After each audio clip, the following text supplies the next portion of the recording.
నమస్తే ఫ్రెండ్స్, మన సాహితీ కళాయాత్ర ఫెస్ట్ ఛానల్కి స్వాగతం. ఈరోజు మనం తెలుసుకుందాం అనే శీర్షికలో భూమిపై 5 గుండెలు ఉన్న జంతువు గురించి తెలుసుకుందాం.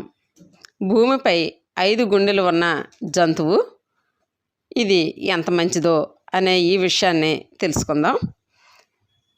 మనుషుల మాదిరిగా నిజమైన 5 గుండెలు వీటికి ఉండకపోయినా ఎర్త్వామ్ అనేది 5 గుండెలు ఉన్నటువంటి జంతువు. భూమిపై 5 గుండెలు ఉన్న జంతువు ఎర్త్వామ్. మనుషుల మాదిరిగా నిజమైన 5 గుండెలు వీటికి ఉండవు, కానీ 5 జంటల అయోర్టిక్ ఆర్చెస్ ఉంటాయి. ఇవి గుండెల్లా పనిచేసి రక్తాన్ని శరీరం మొత్తం పంపిస్తాయి. అందువల్ల ప్రజలు వీటిని 5 గుండెలు ఉన్న జంతువు అని అంటారు. ఎర్త్వామ్ను తెలుగులో వానపాము అని, భూమి పురుగని కూడా, మట్టి పురుగని కూడా అంటారు. ఇవి మృదువైన శరీరంతో ఉండే కశేరుక రహిత జంతువులు, అనగా ఇన్వెర్టిబ్రేట్స్. భూమిలోని తడి సారవంతమైన నేలలో ఇవి జీవిస్తాయి. పంటల పెరుగుదలకు ఎంతో ఉపయోగకరమైన జీవులుగా వీటిని రైతుల మిత్రులు, ఫ్రెండ్స్ ఆఫ్ ద ఫార్మర్స్, రైతు మిత్రులు అని పిలుస్తారు. నేలలోని జీవద్రవ్యాన్ని కరిగించి సారాన్ని పెంచడంలో ఎర్త్వామ్ ముఖ్య పాత్ర పోషిస్తుంది.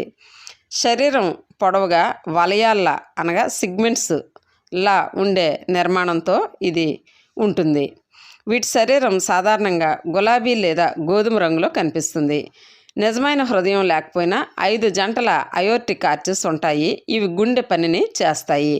అందుకే ఇది భూమి మీద 5 గుండెలు ఉన్న జంతువుగా ప్రసిద్ధి చెందింది. ఇవి పచ్చి పదార్థాలు, కుళ్ళిన ఆకులు, చిన్న జీవద్రవ్యాలను ఆహారంగా తీసుకుంటాయి. నేలలో బర్రోస్, అనగా బొరియలు తవ్వి గాలి ప్రసరణ, నీటి ప్రవాహం మెరుగుపరుస్తాయి. పర్యావరణంలో ఎర్త్వామ్ పాత్ర ఎంతో ప్రశంసించదగినది. నేల సారాన్ని పెంచడం, నేల నిర్మాణాన్ని మెరుగుపరచడం, మొక్కలకు పోషకాలు అందేలా మార్పులు చేయడం, ప్రకృతిలో కుళ్ళిన పదార్థాలను శుద్ధి చేయడం లాంటి ఎన్నో పనులు ఇది చేస్తుంది. ఇంకా దీని వలన బెనిఫిట్స్ ఎన్నో ఉన్నాయి. అంతేకాకుండా వర్మి కంపోస్టు కూడా వీటి వ్యర్థ పదార్థాలతో, విసర్జకాలతో తయారు చేస్తారు.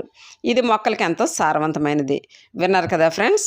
మరి ఈరోజు ఈ వీడియో ఇంతటితో సమాప్తం.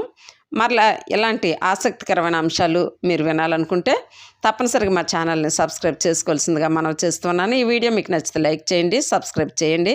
Thank you for watching. నమస్తే. Please like, share and subscribe.